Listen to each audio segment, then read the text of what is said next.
Dumadating sa atin yung panahon na napapagod tayo at gusto na nating sumuko sa buhay.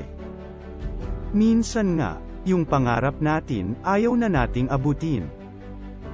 Kasi habang tumatagal, mas humihirap. Minsan, gusto na lang nating bumitaw na kasi pagod na talaga tayong kumapit. Pero alam mo, pwede kang magpahinga. Kapag pagod ka na, pahinga ka lang.